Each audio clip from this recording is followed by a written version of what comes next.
Comme vous pouvez le voir, j'ai changé le poster du coup, comparé à la dernière vidéo et à la dernière fois. Oh d'ailleurs, en parlant de ça, j'ai reçu mon nouveau micro et tout. Oh d'ailleurs, si vous savez comment le livreur, il m'a saoulé. Le livreur, il m'a fait une de ses histoires, c'était... Ah bah tiens, ça me laisse le temps du coup d'altérer sur le concept de la vidéo, qui est tout simplement 3 anecdotes sur moi. Voilà, je me suis dit que j'arrive, etc. Je peux raconter des choses sur moi. Avec un système, bon il est pas dingue, mais moi franchement ça me fait plaisir, je me trouve original à faire ça. Mais genre, en gros, les lumières sont bleues, etc. Je vais raconter 3 anecdotes. Une assez tranquille, une un peu plus, comment dire, chiante à vivre. Et la dernière catégorie, donc quand ça sera rouge derrière, là, ça sera genre carrément un événement, je raconte, qui m'a traumatisé ou je sais pas quoi. Donc, voilà comment marche le système que je voulais faire. Alors, c'est parti, première anecdote.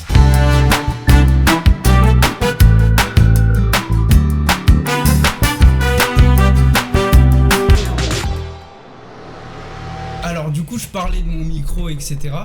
Alors chose très simple, je me lève un matin, je me dis bon si j'ai envie de continuer à faire des vidéos et tout, va falloir quand même que j'améliore le micro de l'iPhone il marche vraiment pas, du coup je me commande un petit micro classique dont je suis content et tout, je le commande, tout va bien, je le commande même avec une bonnette, un bras et tout, bref, un petit billet hein, un petit billet quand même, mais bon, suite à ça le temps passe, une semaine, 2 semaines, 3 semaines, bon, ça fait un peu long que j'attends mon micro, mais bon, je me dis bon, à mon avis c'est un gros achat, ça doit prendre du retard. Et là, je tombe sur un appel. On me dit oui, écoutez, votre colis, on va le livrer du lundi au samedi, cette semaine. Donc moi, je suis très content. Je suis en mode, ah putain, enfin, je vais avoir mon micro et tout, trop classe et tout. Ah là là. Pas du tout. La semaine passe, j'ai pas mon micro, donc moi je suis en mode bon, ah mais non, ils ont dit la semaine prochaine, c'est pour ça. Et là je dors, etc. En plus je me couche assez tard, je joue assez tard, donc je me couche vers 6h, 7h du mat. Et là vers 14h, on toque à ma porte, et mais genre on toque vénère, genre le toquement, on est là depuis 30 minutes, et frérot qu'est-ce que tu branles? Je me dis qu'est-ce qui se passe et tout, donc en plus je vis avec ma mère, donc ma mère est allée vérifier qu'est-ce qu'il y avait et tout, pendant que moi en fait tout simplement j'étais en calbar et je dormais. J'entendais pas, et là j'entends seulement à la 3e toquage et tout, et j'entends ma mère se faire insulter. Là je suis en mode oula, qu'est-ce qui se passe là? Je me lève, muni de mon petit fraygun. Là ma mère elle défonce ma porte de chambre, et elle me balance, elle me dit tout simplement putain il y a le livreur etc. Et moi je suis en mode mais attends, on est dimanche. Le dimanche, je sais pas moi.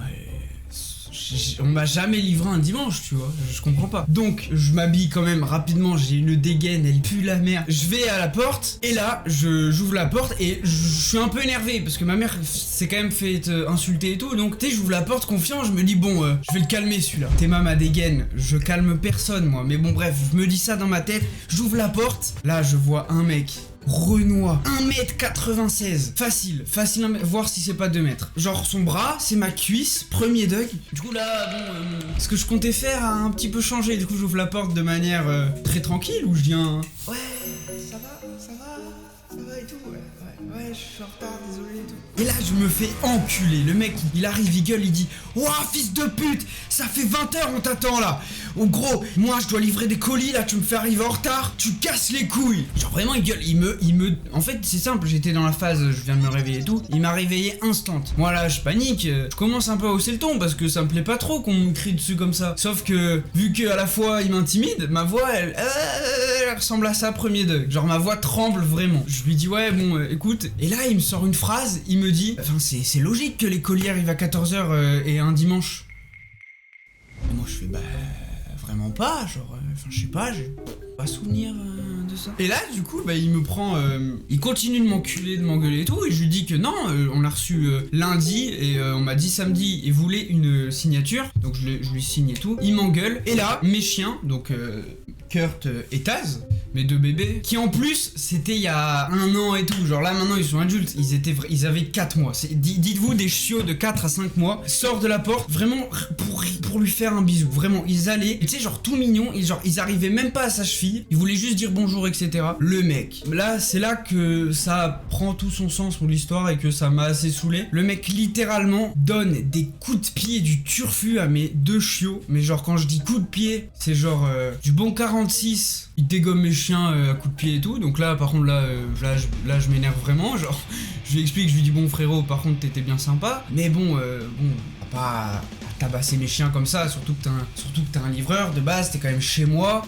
Gros, là tu me casses un peu les couilles. Donc là il s'énerve encore plus et tout. Il me dit de porter plainte parce que les chiens l'ont agressé et voulait faire de l'argent par rapport à ça. Donc là, moi je suis en mode attends, mais je suis en train de me faire totalement enculer là. Je me fais niquer là. Donc le temps passe et etc.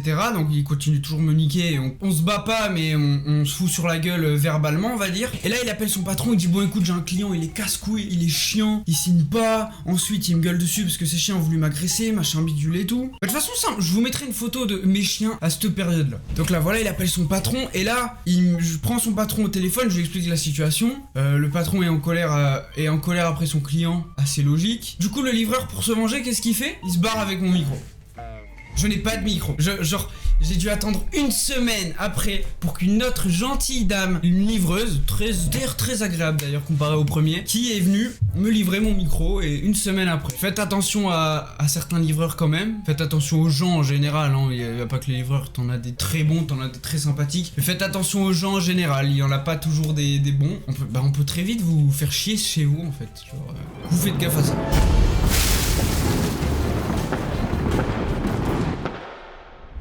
Anecdote 2, donc là du coup on rentre dans une anecdote assez chiantos à raconter, genre tu l'as vécu, ça te fait... Enfin c'est pas chiant à raconter, mais à vivre c'est chiant, genre vraiment tu vis ça, bon ça te fout mal, ça te met mal. Mais bon du coup, même si la première, elle est déjà suffisamment chiante, tu vois, mais là la deuxième on rentre quand même dans un autre game, mais pas dans le même état, genre. La première c'était plus colère, chiant, là la deuxième on rentre dans la peur, donc une petite frayeur et tout, donc alors c'est très simple, on est un 3 janvier 2022, j'étais avec un pote et là on nous appelle pour passer une petite soirée chez des amis à nous, donc on passe une soirée haut dans une montagne, genre vous voyez les montagnes très hautes, genre des montagnes là où on habite et tout, c'est comme une cuve, c'est comme un trou, et en gros notre ami habitait chez une montagne, genre dans une montagne où il fallait remonter et c'était haut, c'est important. C'est important à expliquer. On y va, tout se passe bien, on se tape des gigabars, etc. Bref, pas une soirée quoi, hein, capté simple. Et on devait rentrer vers 2h du mat, un truc comme ça. Vu qu'on s'amusait très bien, on n'est pas du tout rentré à 2h du mat. On est rentré à un bon 4h30 du mat, en plein hiver. Je peux t'assurer que pas envie de rentrer à ce moment-là. Mais bon, la soirée se passe et tout. Et là, on décide de rentrer chez nous du coup. Donc on y était en voiture au début à la montagne. Sauf que nous, à cette époque-là, on n'a pas le permis. Mon pote a 17, moi j'ai 16 ans. Donc on n'a pas le permis, donc on est obligé de descendre à pied, dans le noir, dans une montagne, est égale forêt. Donc bref, on était confiants. Non, on n'était pas confiant, mais bref. Et là, on se disait bon, 4h du mat, si on se grouille, on peut rentrer pour 5h30, ça fait le taf, ça va. Du coup, 1h30 de marche dans le froid. Donc là, on descend, et là, on n'a pas de réseau. Et devinez qui a totalement oublié le chemin pour rentrer chez nous? Eh bah c'est nous. Du coup, on met 30 minutes, 40 minutes à trouver une sortie et une solution, etc. Et là on se rappelle qu'il fallait en fait monter, cacher derrière un buisson de merde, tenir, aller à droite, etc. Retourner à gauche pour se casser. Et passer devant les voitures, etc. Remonter le chantier, machin. Un bordel. Du coup, on se rend compte de ça, etc. Et là, en fait, au moment où on se rend compte de ça, qu'est-ce qu'on entend? Un magnifique coup de feu d'artifice. Oh mais c'est dingue. Attends. Non, on est en mode waouh. Mec, attends, t'imagines là? On est en hauteur, on va avoir un feu d'artifice privé, mon pote. Est-ce que tu te rends compte de la dinguerie? Naïf, on se dit ouais, feu d'artifice et tout, waouh, trop bien et tout, genre. Donc du coup, on avance, on continue et tout. On descend, on retrouve bien le chemin, on arrive bien à se situer vers où aller et tout. On avance et tout. Et là, on entend le bruit des feux d'artifice, tu vois, genre ça fait 2 km, 1 km et demi, 1 km. 700 mètres, 600 mètres, 500 mètres, etc. Vous voyez le délire. Et là, je sais pas, une crise d'angoisse commence à monter, tu vois, et je panique et je dis, mais attends, mais c'est bizarre quand même.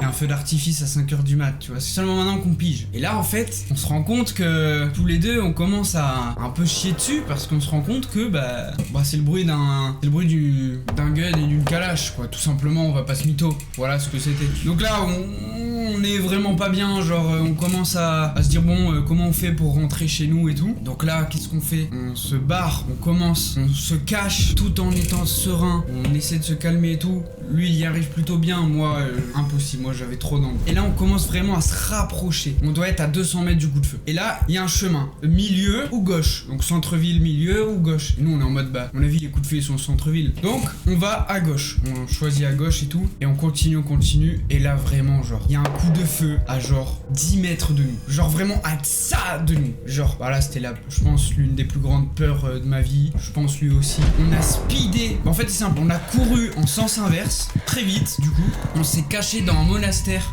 qui était ouvert.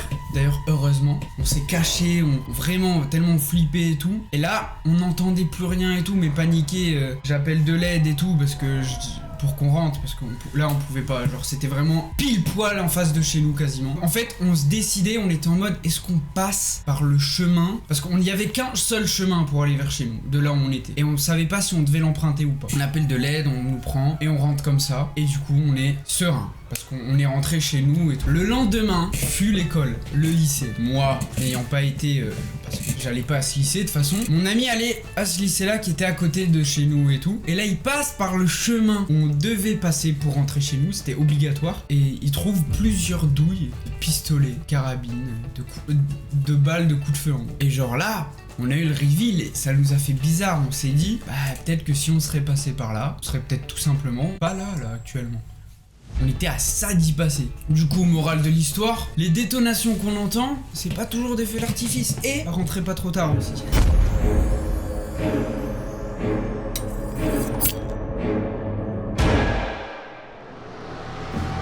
La dernière anecdote, LED rouge, donc celle qui m'a le plus trauma, enfin en tout cas elle me marque encore alors qu'elle date. Donc là on est plus sur une histoire de j'étais là, j'étais tout enfant, j'avais 8 ans, 9 ans, j'allais en primaire. Du coup 2014 il y a une mode, et là je vais en rappeler des souvenirs à beaucoup, mais il y a la mode, c'est l'effet des clowns tueurs. À l'époque c'était vraiment réputé etc, et nous comme on était jeunes, on aimait bien se faire peur et tout, on était vite tombés dans le délire clown tueur et tout, on parlait et on pensait que c'était des vrais tueurs, machin bidule et tout, et alors que de base c'est juste des gars déguisés en clown qui font des pranks et qui tuent, enfin qui font croire qu'ils tuent ou qui font mal aux gens, mais c'est juste des pranks. Nous il y avait une rumeur, donc dans notre ville où on habite, il y avait un vrai clown tueur qui tuait vraiment les gens et qui leur faisait du mal et tout, et comme quoi ils avaient été en prison, qu'ils avaient vraiment fait des dingueries, et naïf comme on était, nous on y croyait et tout, donc moi j'étais là, j'étais en CM1 je crois, ouais CM1, donc j'avais 9 ans. Donc là je vais à l'école et tout, le matin,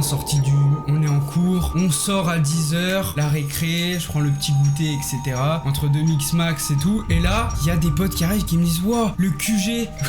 Ouais parce que nous on avait vraiment un vrai délire poussé, genre où était le QG des clowns tueurs, machin bidule et tout, et genre le QG c'était leur repère et tout, où ils cachaient tout leur proie, leurs trucs et tout, et en gros moi j'habite à côté d'un parc, et mes potes avaient dit que le QG où ils faisaient des dingueries c'était justement à côté de chez moi, donc au parc. Donc moi je commence à flipper, genre je fais le mec, j'y crois pas et tout, mais j'étais vraiment pas bien intérieurement. Ils me disaient ouais on a vu ça dans le journal et tout, donc fais attention quand tu rentres, voilà, en plus ils attaquent vers 18h, 19h à la tombée de la nuit, machin bidule. Du coup moi là, en plus moi, vu que c'est mon père qui vient me chercher et que ma mère elle finit plus tard, donc du coup faut que je rentre chez moi à 18h, je retourne en cours donc l'après-midi, en faisant des exercices de maths, je m'en souviens, j'ai les mains moites, j'ai comme une anxiété qui monte, une angoisse très forte, je suis tout rouge, j'ai chaud, bouffée de chaleur, transpiration, gouttes de sueur partout, genre vraiment je suis pas bien du tout, envie de vomir, envie de genre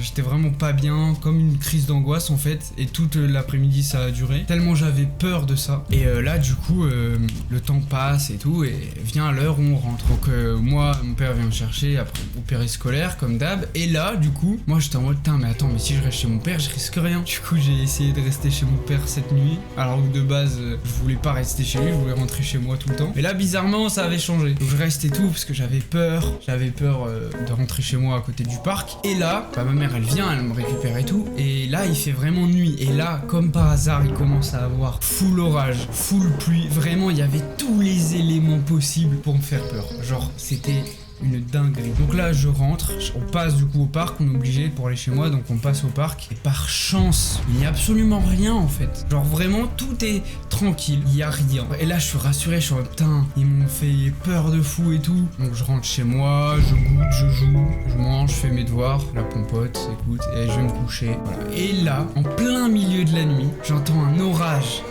vraiment un boum gigantesque en face, à côté de chez moi. Donc là, je sursaute, je me réveille et je suis en mode, mais putain, mais qu'est-ce qui se passe et tout quoi. Donc là, j'ouvre la fenêtre parce qu'en gros, chez moi, il y a genre un balcon. On peut pas vraiment me voir, moi, je suis assez caché et tout. Faut vraiment qu'on regarde en hauteur sur les balcons. Mais moi, je vois tout le monde passer et tout. C'est comme une rue en fait où genre on voit tout le monde passer et tout. Là, j'ouvre la fenêtre et tout. Et là, au moment où j'ouvre la fenêtre, je vois une silhouette déguisée en clown tueur. Et là, avec l'éclair de l'orage, je vois littéralement toute sa tenue, son costume, son masque, et il était ensanglanté. Il avait du sang sur ses habits et tout. Du coup, je vois ça, j'étais terrifié. Je voulais juste pleurer, aller dans ma chambre, me cacher et plus rien dire du tout, rester là et tout. J'ai pas pu m'empêcher de crier. Au moment où je crie, le clown se retourne littéralement vers moi, penche la tête d'un côté vers le bas, la tête, et il lâche son giga sourire. Et là, j'ai encore les images en tête. Je crois que c'est l'un des trucs en termes d'horreur qui m'a le plus touché, qui m'a le plus atteint. Genre ça m'a éclaté. Genre gros, je savais plus où mettre, j'étais là et tout. Même là, on sait pas qu'est-ce que c'était. On sait pas si le mec c'était un vrai malade malsain qui a fait mal à une personne, et j'espère pas que c'est le cas, ou alors c'est juste un mec qui faisait des pranks qui m'a effrayé. Malheureusement ça on le saura jamais. J'espère quand même que c'était la deuxième solution. Mais c'est vrai que celle-là, putain, quand je la revois, quand je me revois à cette période-là, cette époque-là et tout, ça m'a flingué quand même. Oh putain, c'était hard quand même. Et ben voilà, c'est déjà la fin de la vidéo. J'espère que vous avez aimé les anecdotes. Et n'hésitez pas à dire quelle anecdote vous avez préférée des trois. Moi, ma petite préférée, c'est la 2. Parce que la 2, il y a vraiment un côté nostalgique et tout qui ressort. Avec mes potes, soirée et tout. Donc forcément, la 2, je la préfère. L'autre, le colis, j'ai pas trop envie de... Ça peut pas trop me manquer, ça. Et la troisième, pareil, genre ça m'a trop traumatisé ce qui s'est passé. Et j'espère que vous, ça vous a plu. Et ben, on se revoit très vite, on se revoit très bientôt. Bisous!